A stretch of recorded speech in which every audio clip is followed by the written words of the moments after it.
देखो, मैं ना स्क्रीन के पीछे से ही बता सकता हूँ that you are not happy with your life. 99% of you guys are watching are not happy with their life. And most of the लोगों को ना अपनी लाइफ चेंज करनी होती है. Everybody wants to change their life, but बताओ लोग गलती कहाँ करते हैं. जैसे कि अभी विंटर आर्क आएगी, विंटर आर्क का कॉन्सेप्ट जो भी वो आएगा, उसमें लोग सोचते हैं कि हम 4-5 महीने में हम अपनी लाइफ को पूरी उलट पलट कर देंगे, बिल्कुल घूम जाएगी हमारी लाइफ, बढ़िया हो जाएगी. Which is possible. बताओ लोग गलती कहाँ करते हैं. दे ओवर कॉम्प्लिकेट देयर प्रोसेस.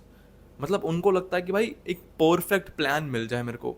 मेरे पास जितने भी लोग आए थे ना पर्सनल सेशन में या कंसल्टेशन के लिए, सब ने एक चीज़ बोली थी. सब ने कि भाई कोई परफेक्ट प्लान दे दो मेरे को, कोई परफेक्ट प्लान, या कोई ऐसी एक इंसेन अमाउंट ऑफ लाइन बोल दो, इंसेन अमाउंट ऑफ मोटिवेशन वाली लाइन बोल दो, या कोई एक इंसेन अमाउंट वाली मोटिवेशन वाली डेविड गॉगिंस की रील मिल जाए तो मज़ा ही आ जाएगा. तो पूरी विंटर आँख हम निकल जाएगी हमारी. या कोई ऐसा सीक्रेट रूटीन दे दो मेरे को. जितने भी लोग हैं भाई, आपका कोई सीक्रेट स्पेशल रूटीन है, आप हमें वो प्रोवाइड कर दो. तुम एक चीज़ याद रखो, तुम्हारी जो करंट लाइफ अभी जी रहे हो ना तुम, वो कांस्टेंट रिजल्ट है, वो एक आउटकम है तुम्हारी कांस्टेंट हैबिट्स का. जो भी आदत तुम डेली कर रहे हो, जो भी तुम्हारी आदतें हैं, तुम डेली डेली उन्हें परफॉर्म कर रहे हो, वो एक आउटकम क्रिएट करती है जिसे तुम लाइफ बोलते हो. अब ना देखो, अगर कोई मम्मी ये वीडियो देख रही है ना, किसी की भी मम्मी, ये तुम्हारी मम्मी ने अगर तुम्हें कभी बोला हो कि तुम्हारी लाइफ तो लिखी हुई होती है, तुम्हारी लाइफ तो ऑलरेडी लिखी हुई होती है, ऊपर से लिखी हुई आती है, तुम मेरे वर्डिंग्स याद रखना बस. तुम्हारी लाइफ लिखी हुई नहीं है, ठीक है. जो तुम्हारी लाइफ का किताब होती है ना, किताब, वो खाली है, वो खाली पन्ने हैं बस. तुम्हें किताब प्रोवाइड कर दी गई जिस पे लिखा हुआ है XYZ लाइफ, गर्वित्स लाइफ. तुम उसे लिख रहे हो, ठीक है. तुम करंटली वो चलती रहेगी जब तक तुम्हारी मौत नहीं होती ना, तुम वो कॉन्स्टेंटली लिख रहे हो. अपने जो डेली हैबिट्स का पेन है ना, तुम उससे अपनी डेली लाइफ लिख रहे हो कि तुम्हारी लाइफ कैसे टर्न आउट होने वाली है. या तुमने अगर किसी चूतिए से एस्ट्रोलॉजर से हाथ पड़वा रखा है अपना, वो बोला तुम्हारे नसीब में 100 घर हैं, भले वो खुद एक BHK में रेंट पे रहता हो, ठीक है. ये सब चोट भांगड़े में बिलीव मत करो अभी के लिए. अभी तुम फोकस करो इन 12 हैबिट्स पे. जो आदतें जिन्होंने मेरी लाइफ को ग्राउंड अप से उठाया, फिजिकली, मेंटली, स्पिरिचुअली, फाइनेंशियली, तुम इन 12 आदतों पे ध्यान दो, सिर्फ और सिर्फ 12 आदतों पे. एंड इसमें से एक ऐसी आदत है जिसने literal years of skin insecurity उसने मेरी फिक्स करी थी विद इन मंथ्स में. So without further ado, let's dive in.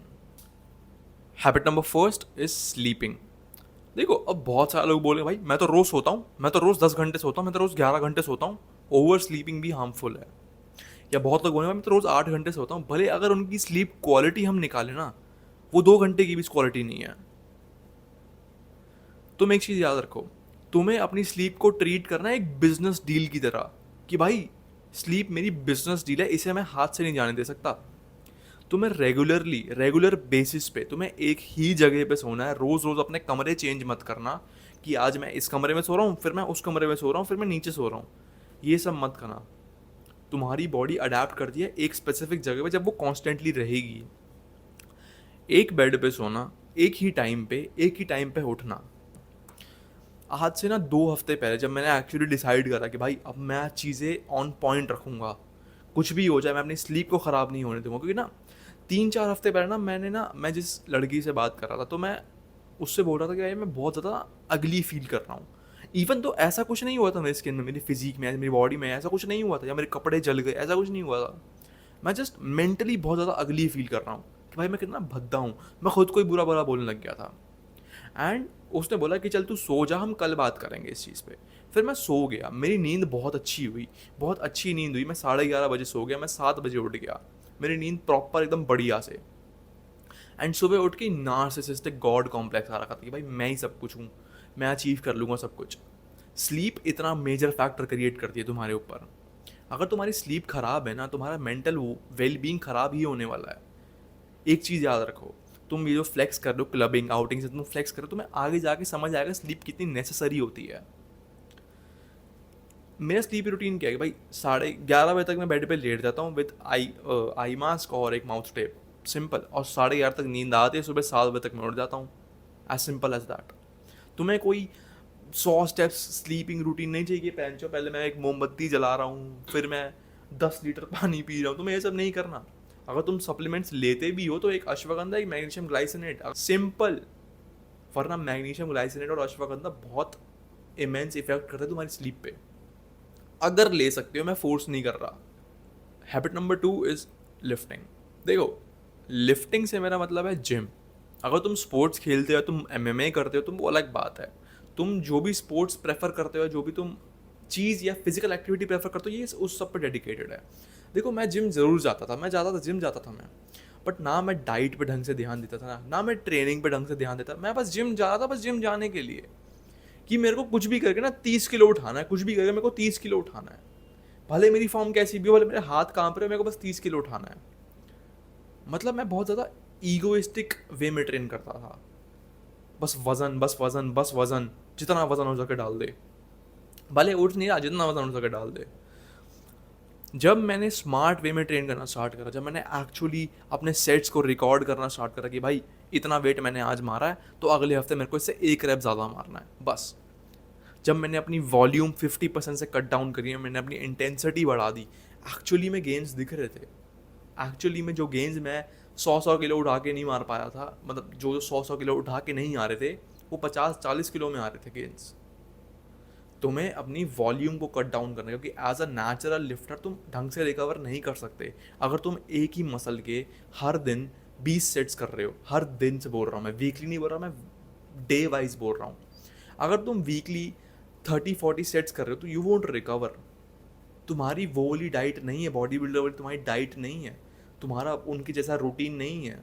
वो लोग रिकवर कर सकते, तुम लोग नहीं कर पाओगे। तुम्हारे जॉब है, तुम्हारा स्कूल है, तुम्हें और चीज़ें देखनी होती है, you won't be able to recover. तुम ऑन द कॉन्ट्रेरी तुम मसल लूज करनी स्टार्ट कर दोगे। Cut your volume in half and intensely train करो। फिर तुम जो भी स्पोर्ट्स खेल रहे हो ना, एक्चुअली में ऑल इन जाओ। एक्चुअली में just train it like your life depends on it, and smart way में ट्रेन करो चीज़ें। अगर तुम जिम जाते हो ना, इंटेंसिटी पे फोकस करो हमेशा, वॉल्यूम पे कभी मत जाना कि भाई पंप नहीं आया था ना तो मैं 5 सेट और मारूंगा चेस्ट के। Never chase pump. पंप तुम्हें ऑलरेडी आ चुका होगा अगर तुम इंटेंसली ट्रेन कर रहे हो। तुमने नोटिस करो, तुम ना, तुम्हारा अगर पंप 3 सेट में आ गया अच्छा खासा, मैं पीक पंप, एंड तुम 1 सेट और मारो, वो पंप कम हो जाएगा, तुम्हारा बढ़ेगा नहीं, वो कम और हो जाएगा। Same with your muscles. Habit number 3 is the skin care. देखो, स्किन केयर मैं 1 महीने से नहीं कर रहा, मेरे को हो गया, बहुत टाइम हो गया स्किन केयर करते हुए। बट बताओ मैं गलती कम करता था। मैं भाई दुनिया भर की रेसिपीज ट्राई करता, दुनिया भर का चौध भांगड़ा, दुनिया भर के प्रोडक्ट्स मैंने लगा रखे हैं। रिजल्ट क्या हुआ भाई? पिगमेंटेशन बढ़ गई, मेरे एक्ने ब्रेकआउट्स बढ़ गए। जो मेरी मम्मी लगा रही है वो सेम मैं लगा रहा हूँ। एज गैप देख रहे हो कितना है, एंड बॉडी स्ट्रक्चर भी बिल्कुल अलग है। जो प्रोडक्ट्स उन पर वर्क करे डजंट मीन वो मेरे पे वर्क करेंगे। मेरा रूटीन अलग है, मैं पूरा टाइम बाहर रहता हूँ, गंद में खेलता रहता हूँ। उनके प्रोडक्ट्स का पीएच बैलेंस थोड़ा कम है। दुनिया भर की होम रेमेडीज मैंने लगा रखी हैं, हुआ रिजल्ट क्या हुआ? मेरा मेरा बैरियर ख़राब हो गया था, एपिडर्मस मेरी ख़राब हो गई थी, बहुत ज़्यादा सेंसिटिव स्किन हो चुकी थी मेरी। अब ये फिक्स कैसे हुई? टर्निंग पॉइंट आया जब मैंने खुद का self made skin care system बनाया, कि वो डिज़ाइंड है बस मेरे लिए। मैं नहीं बोल रहा कोई मैंने प्रोडक्ट्स लगाए जो मेरे लिए बने हैं, मैंने प्रोडक्ट्स बनवाए, वो सब नहीं। जो प्रोटोकॉल्स मैंने फॉलो करे, जब मैं स्किन केयर के एक्चुअली में डेप्थ में गया तो पता चला भाई स्किन केयर और प्रोडक्ट का कोई रिलेशन ही नहीं है। If you want the exact protocols that I followed, तो click on the first link in the description and you will find out the gut cleansing protocol, the collagen boosting protocols, the type of products that you should apply, and why your foreign skincare won't work on you ever. It's all in the Clear Skin Bible. There's a reason मैंने उसका ये नाम रखा है Clear Skin Bible, क्योंकि उसमें तुम्हें exact protocols मिलेंगे, स्टेप बाय स्टेप तुम्हें गाइड्स मिल जाएंगी about your skin care.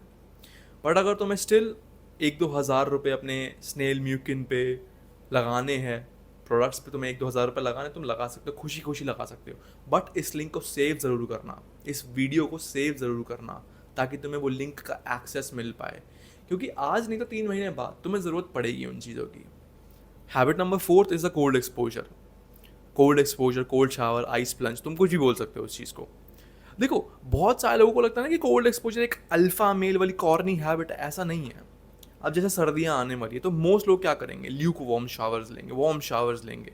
Warm showers बहुत बेनिफिशियल होते हैं। देखो, बेनिफिशियल वो भी होते हैं, तुम्हारे मसल्स को रिलैक्स, तुम्हारी बॉडी को रिलैक्स करते हैं। रिलैक्स, तुम्हें वो नहीं चाहिए सुबह, तुम्हें सुबह नहीं चाहिए वो, तुम्हें सुबह रिलैक्स नहीं होना।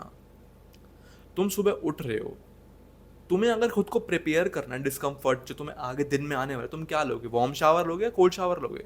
110% तुम कोल्ड शावर लोगे। कोल्ड शावर कोई अल्फा मेल वाला साइन नहीं है, बट कोल्ड शावर तुम्हारी mental toughness, sorry mental mental toughness को तुम्हारी बिल्ड करता है, वो प्रिपेयर करता है तुम्हारे दिमाग को जो आगे आने वाला डिस्कम्फर्ट है उनके लिए, एंड तुम्हारी बॉडी फिर कंफर्टेबल हो जाएगी डिस्कम्फर्ट में। तुम ये डिसिप्लिन को तुम कहीं भी अप्लाई कर सकते हो, फिर तुम डिस्कम्फर्ट को एक्चुअली एंजॉय करोगे। Habit number 5 is hydration. देखो इट्स 2025, अगर तुम्हें लगता है ना कि हाइड्रेशन का मतलब है सिर्फ पानी पीना, तो तुम बहुत पीछे चल रहे हो। अभी तुम 2016 में चल रहे हो। हाइड्रेशन फ्रूट्स हो गए, कोकोनट वाटर हो गया, पिंक सॉल्ट हो गया, अगर तो वो ORS, ओरल रिहाइड्रेशन सॉल्ट्स, वो सब भी रिहाइड्रेशन प्रोवाइड करते हैं तुम्हें। बट बेयर मिनिमम अगर तुम्हें चीज़ करनी है ना, तो दिन का 3 लीटर पानी बांध दो कि मैं दिन का 3 लीटर पानी पीऊँगा। भाई इससे cheap source of boosting digestion, boosting skin, boosting mental clarity कुछ नहीं है, कुछ भी नहीं है। 3 लीटर पानी दिन का बांध के रख दो। Habit number 6 is the morning routine. देखो मॉर्निंग रूटीन से मैं वो एस्टन हॉल वाले मॉर्निंग रूटीन की बात नहीं कर रहा। मॉर्निंग रूटीन तुम्हें बहुत सिंपल रखना है कि मैं सुबह उठ रहा हूँ एंड मैं 90 मिनट तक फ़ोन नहीं चला रहा, एंड रात को सोने से पहले मैं 90 मिनट तक फ़ोन नहीं चला रहा, कोई ब्लू लाइट या कोई भी टीवी स्क्रीन में नहीं चला रहा। सिंपल, बहुत सिंपल।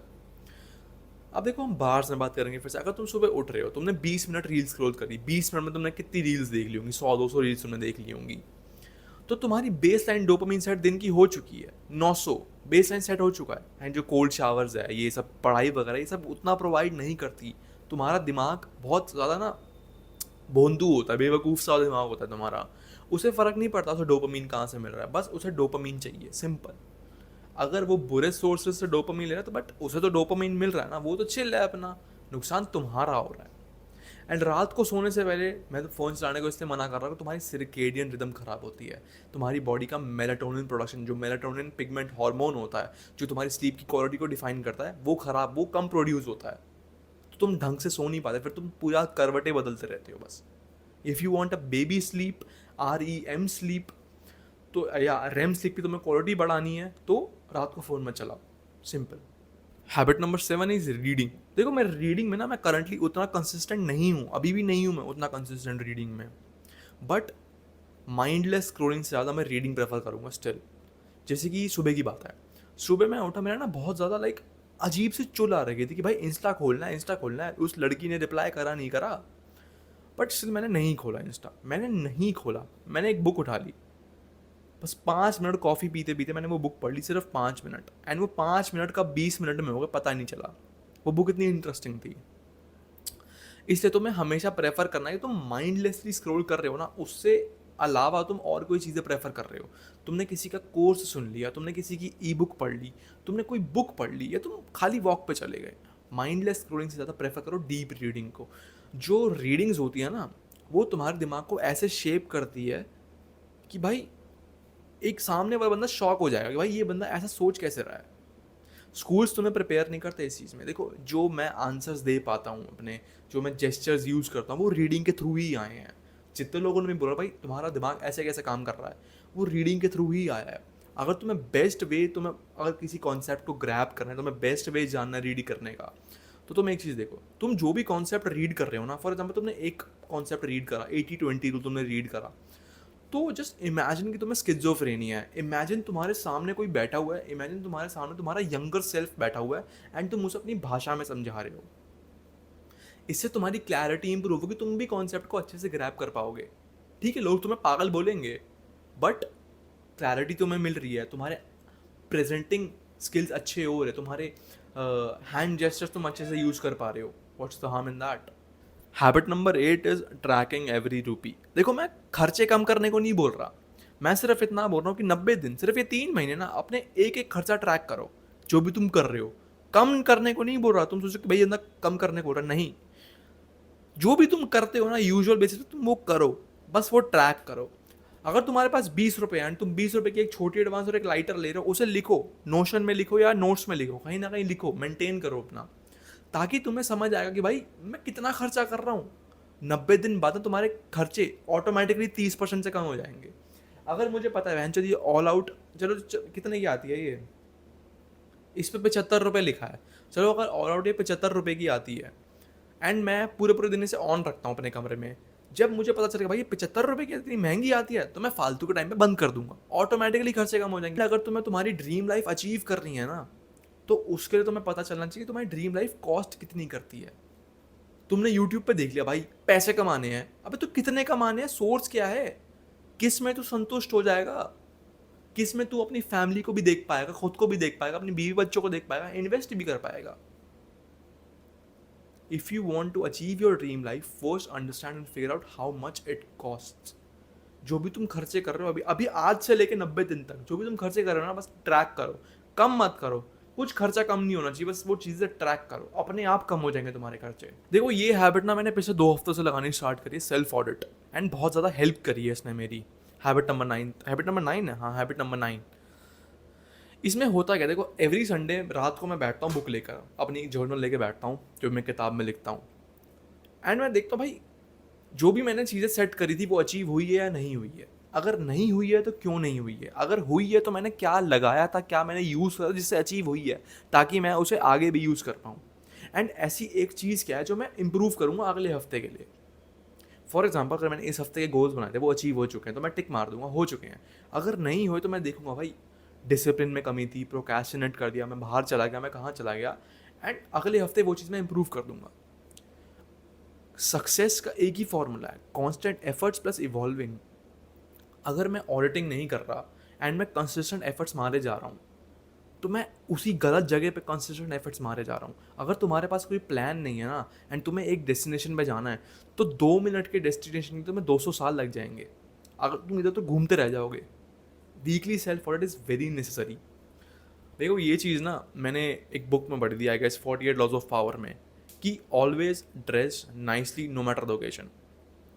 तुम भले सब्जी लेने जा रहे हो लेकिन ड्रेस नाइसली। कोई तुम्हें ये ना बोले कि भाई तू चूतिया लग रहा है, कोई तुम्हें ये नहीं बोलना चाहिए। जो भी तुम्हें पहनना है तुम पहनो, फैशन सेंस तुम्हें है तुम पहनो, कोई भी तुम्हें कभी नहीं बोलना चाहिए भाई तू चूतिया लग रहा है। ऑलवेज ड्रेस दिस नाइसली, कि सामने वाले को मौका ही ना मिले कि भाई वो तुम्हें बोल सके भाई तू ओकेजन के हिसाब से ड्रेस करके नहीं आया। देखो तुम ना एक बिजनेस कार्ड हो, तुम्हारी बॉडी, तुम्हारी स्टाइलिंग, तुम्हारी एक्सेसरीज, तुम्हारी ग्रूमिंग एक ना कम्युनिकेशन करती है तुम्हारे साथ। अगर मैं सामने खड़ा हूँ, भले मैंने यहाँ गुची की टी शर्ट पहनी हो, बट भाई मेरे बाल अजीब से हो रखे हैं, मेरी स्किन अजीब सी हो रखी है, एंड मैंने कुछ भी चटक पटक बैंड पहन रखे हैं, तो वो कम्युनिकेट कर रहा है कि बंदा चूतिया है। अगर मैंने खाली ये कि 200 रुपये की जर्सी पहन रखी है एंड बट मेरी ग्रूमिंग अच्छी है, मेरी स्टाइलिंग अच्छी है, ये जर्सी अच्छी लग रही है, तो वो ऑलरेडी कम्युनिकेट करके हाँ बंदा अच्छा है भाई, ये रिलायबल है, इसमें थोड़ी बहुत फैशन सेंस है, ऑफकोर्स है। तो तुम्हारे बिजनेस कार्ड निकालने से पहले ना तुम्हारी बॉडी, तुम्हारी ग्रूमिंग, तुम्हारी टी शर्ट, तुम्हारे बाल, ये सब ऑलरेडी कम्युनिकेट कर चुके होते हैं। सामने वाला डिसीजन बना चुका होता है कि इससे डील करनी है, इस चूतिए से डील करनी है, नहीं करनी, simple. Habit number 11 is saying no. भाई ये चीज़ मैंने बहुत करी है भाई, मैं बहुत सुना भी हूँ घर वालों से। मैं खाली घर वालों को नहीं बोला, मैं सबको बोल रहा था, सबको मैं नो नो नो नो भाई। जो चीज़ मुझे नहीं पसंद आई तो मैंने मना कर दिया कि मैं नहीं जाऊँगा, भले मेरा कितना भी अच्छा दोस्त हो, भले हमारी बात हो ना हो। भाई मैंने ना थोड़े 1-2 दिन के लिए ना मैंने रील्स चलानी बंद कर दी थी, तो भाई आधे लोगों ने ना मेरे से बात करनी बंद कर दी, भाई तू रील्स नहीं चलाता या तू हमारे साथ घूमने नहीं जा रहा, हाँ मतलब वेली गेड़ियाँ होती ना गेड़ियाँ, तो तू वो नहीं कर रहा। ठीक है भाई, मैं अपने काम पे फोकस कर रहा हूँ, मैं इंप्रूव कर रहा हूँ, कोई दिक्कत नहीं है मेरे को, मैं अपनी एनर्जी को सेफ रख रहा हूँ कि भाई मैं फालतू की चीज़ों में वेस्ट ना करूँ अपनी एनर्जी। अगर उसमें तुमको दोस्त तोड़नी तुम तोड़ दो, स्टार्ट सेइंग नो। जो भी तुम्हें चीज़ पसंद नहीं है ना, start saying no and you will realise भाई तुम्हारे दोस्त दोस्त है ही नहीं तुम्हारे। Habit number 12 and the last habit is learning. Invest in yourself. अपने आप को ना कभी चीप सोर्सेज में इन्वेस्ट मत करो कि तुम केपेबल हो 2000 महीने के जिम में जाने में, लेकिन तुम जान पूछ के 500 वाले जिम में जा रहे हो। नहीं, तुम्हारी बॉडी ना बहुत अजीब होती है, सबकी बॉडी अजीब होती है, वो ना एनवायरनमेंट के हिसाब से अडाप्ट करती है। अगर मैं देख रहा हूँ कि भाई रोज़ जो बच्चे हैं वो बाहर कंचे खेल रहे हैं और मैं भी जाके कंचे खेल रहा हूँ, तो मैं उनकी भाषा पकड़ लूँगा, मैं उनका रहन सहन का तरीका पकड़ लूँगा, एज़ कम्पेयर जो बंदे जाके भाई वहाँ गोल्फ खेल रहे हैं, बहुत ज़्यादा अमीर है, तो मैं उनके रहन सहन के तरीके पकड़ लूँगा, मैं उनकी भाषा पकड़ लूँगा, जो वोकैब वो यूज़ करते हैं मैं वो पकड़ लूँगा। तुम नोटिस करो, तुम किसी के साथ हो एंड वो एक शब्द बार बार बोल रहा है, तुम भी वो शब्द पकड़ लोगे। तुम्हारी बॉडी ऐसे ही रिएक्ट करती है। इन्वेस्ट इन योर सेल्फ जितना अच्छा हो सके। Invest in good e books, invest in good courses, good mentors, good everything. ठीक है भाई, थोड़ा सा तुम्हें ज़्यादा काम करना पड़ेगा, but it's worth it bro, it's worth it. भाई ये 12 आदतें थी जिन्होंने मेरी लाइफ को रिबिल्ड करा एंड कॉन्स्टेंटली रीबिल्ड करते जा रही हैं। मैं तुम्हें नहीं बोल रहा कि भाई तुम्हें सारी आदतें एक साथ अप्लाई करनी है, तो तुम सारी आदतें अप्लाई करोगे ना बहुत ज़्यादा हेक्टिक हो जाएगी वो चीज़। Pick one habit, master it till it sets with your identity, and then pick the next one. It's as simple. एक आदत जो मैं सबसे पहले बोलूँगा भाई, start with that is the skin care. भाई let's be honest, your face is the first impression. Your face boost your confidence. अगर तुम चमक रहे हो, अच्छे दिख रहे हो, भाई कॉन्फिडेंस रहता है बंदे में। If you want to know the exact protocols which I followed and the exact guide, click on the first link and do purchase the Clear Skin Bible. देखो भाई तुम्हें क्या करना है, तुम्हें सिर्फ एक हफ्ता बाहर का जला भुना खाना तुम्हें नहीं खाना, and you will be able to afford it. It's that cheap. And जो भी तुम्हें क्वालिटी मिल रही है ना, आई बेट इस प्राइस से बहुत ऊपर है वो। सो grab the clear skin Bible before the price go up. It will go up. So keeping it short and simple, that's for this one.